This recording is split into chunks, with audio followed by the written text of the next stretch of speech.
All right, I thought I would talk a little about something that's on my mind. Um, so there seems to be three different versions of the right at this point, more or less, that are taking over. And I don't mean that in a negative sense. The disenchanted, dead world secular right is dying off to the enchanted, meaningful right, and so on. Even as the left becomes dead inside, essentially, with soulless, withered husks of their former selves and all their. Well, I'll get into that in a bit. Transcendental and mundane integration, so the two, transcendental and mundane, integrating with varied metaphysics, God or no God or gods, or Plato with Aristotle, or Aristotle with some Plato.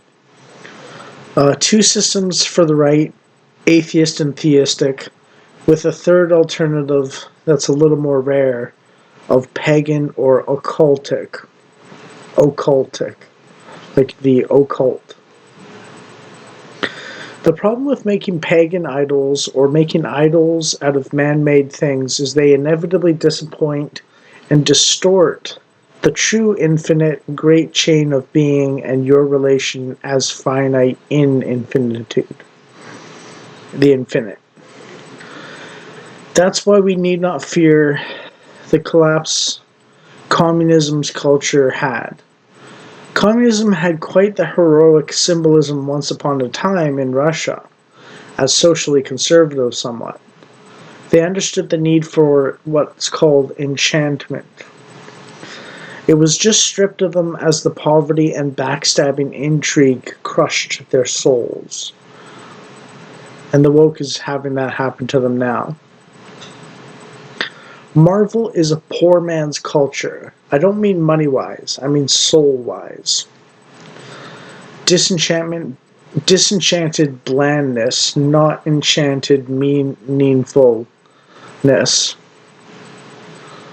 Meaningfulness. The highly integrated web of high culture, art, media, and mythos, not easily simply put, full of things that can coexist in the right frame of reference and mind, but under a hyper-simplified rationalization in pure logical format, simple logical format, look paradoxical. That web of meaning is the enemy of atomized liberalism. The left is a crude imitation or mockery of the right's version, which is why it collapses so quickly, whereas the right's version of the enchantment and the web of meanings endures longer before cycles. Even my INTP hyper-systematizing brain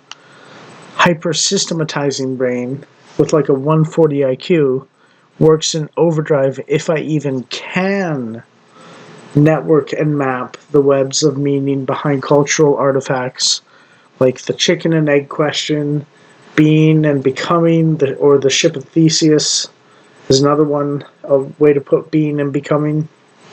Limited self in an infinite universe, free will versus God's sovereignty, or like Schrodinger's box, basically, with the cat.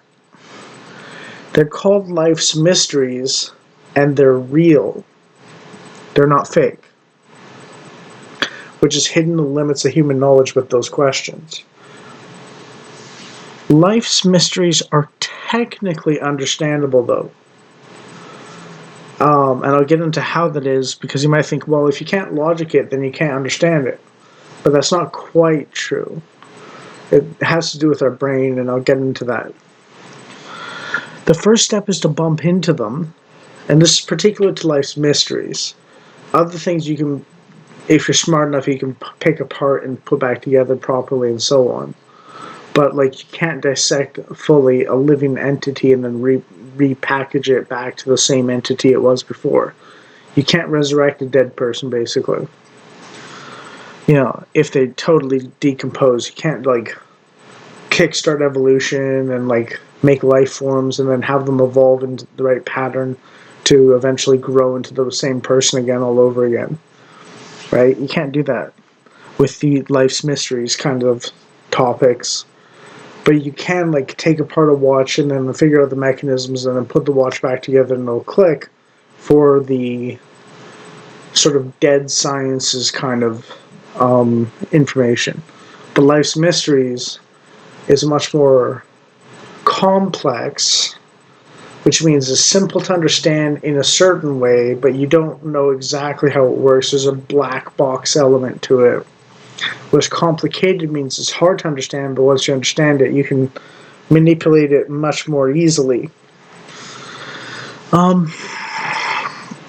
So the first step with life's mysteries to understand them is to first bump into them, then wrestle with them in every rationally, bluntly simple, logical way possible, give up in despair, and then be aware of the problem as you embody and experience life and sort of connect with instances where this question or problem or mystery has some bearing or relevance in some fashion that you recognize, and you begin to feel the contours like a blind man feeling his way through a new city that he's never been to before. And then you embody, experience them. The medium is the message, is one way of putting it. Or as they say, it's like riding a bicycle. Many people will continuously deny that a limited entity cannot understand everything and continue to act like they can or already do out of the fear that acknowledging their ignorance will render them at a loss amongst everyone else. There is a pernicious paranoia amongst many that if they acknowledge their limits, the universe itself, or God, will conspire to exploit their weaknesses to their doom. And one notices these are the socially oriented as opposed to the truth-oriented. Apparently, they never heard of the concept of learning.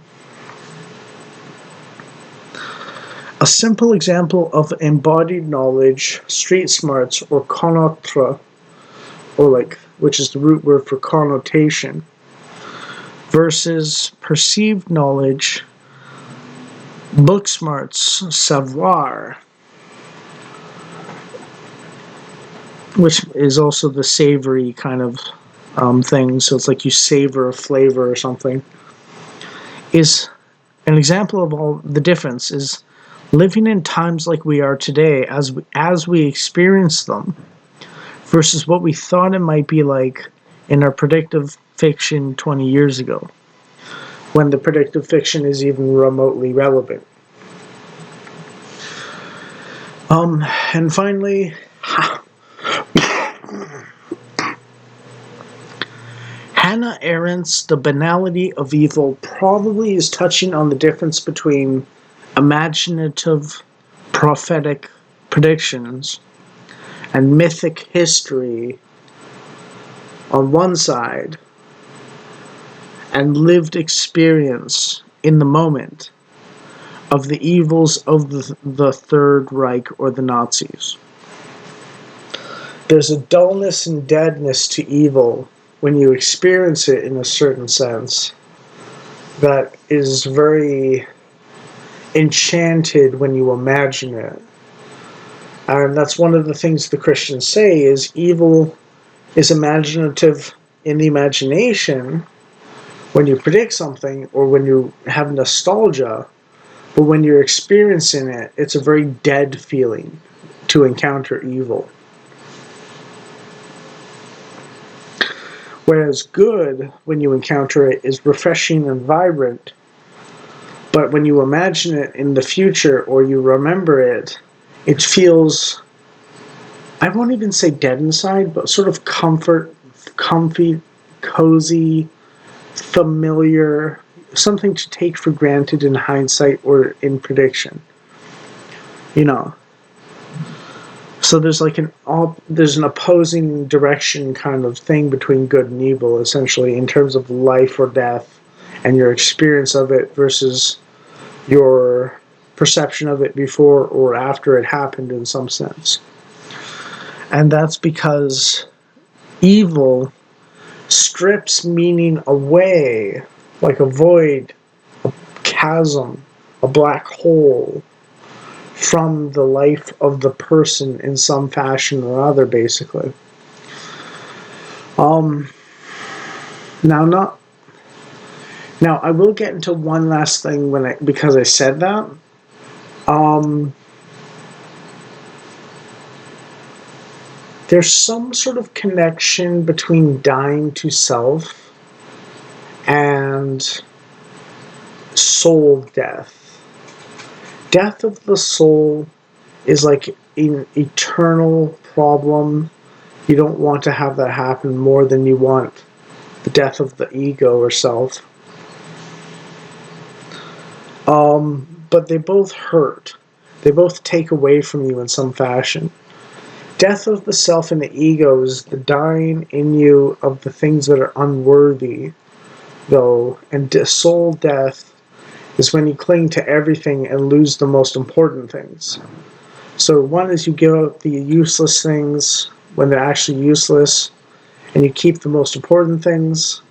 And one is you keep trying to hold on to everything, but you lose the most important things. And there doesn't seem to be any choice between the two, or any finessing you can do, or mix and matching you can do particularly well, or anything like that. There's not really a compromise on which one you're doing if in your core direction or general direction. I mean, it comes out as an emergent property based on what you choose, how much of one and how much of the other you're doing. But if you're losing the useless stuff, new stuff will come in that's more useful and fill up the void again. But if you hold on to everything and lose the most important bits, it's almost like soul death is like having a heart attack, whereas death of the self is like losing your left arm or something. You can still have kids and they'll have a left arm as well as a right arm. You know what I mean? Like there's like a regeneration at some point when you give up the most useless things of yourself.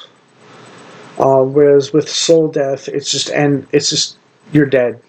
It's over, and so on. So that's why you want to avoid it. And basically, one is give up what's useless about yourself, and then one is try and give up nothing. Because you can't hold on to everything. You can't have it all, basically, in some sense. Or you can, but it means giving up the things that are worthless or worthless,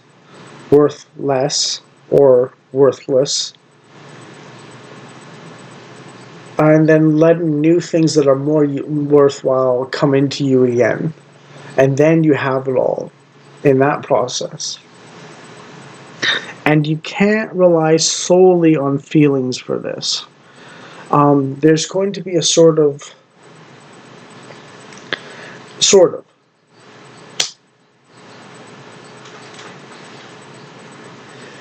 When you are genuinely wholesome, you will have what's called a deeper feeling, a more settled, integrated, through your bones kind of feeling of wholesomeness. And I don't use the term good vibes or happiness. I use the term wholesomeness as a feeling. So it means it has to be morally upright in some sense or something. And it's not cheap. You don't have to force it so much. It just happens on its own as an emergent property, this feeling, when you're on the right path. And the trick is, if you don't know what the difference is, right, like imagine you trained a homeless person to do a job so they could take care of themselves, and then they got off drugs and they cleaned up and they did their job, and then they like became like the boss or something, a leader in the workplace. That's wholesomeness. Whereas just giving $5 to a homeless person who's going to use it for drugs later is like happiness.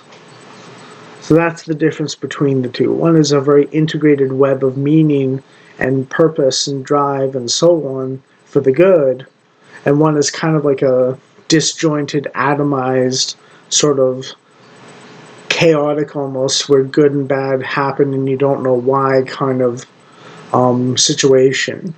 And people are very meaningfully driven, and happiness that's consistent, genuine joy, as they call it, as opposed to happiness, mere happiness, only happiness, is disjointed, whereas productive, purposeful, meaningful, good is more settled in the bones, so to speak, as opposed to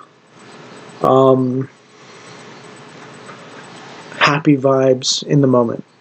And that's the difference between having a family and being high on drugs, basically. So yeah, I thought I would explain that and give examples of what I'm talking about in some sense, and so on and so on.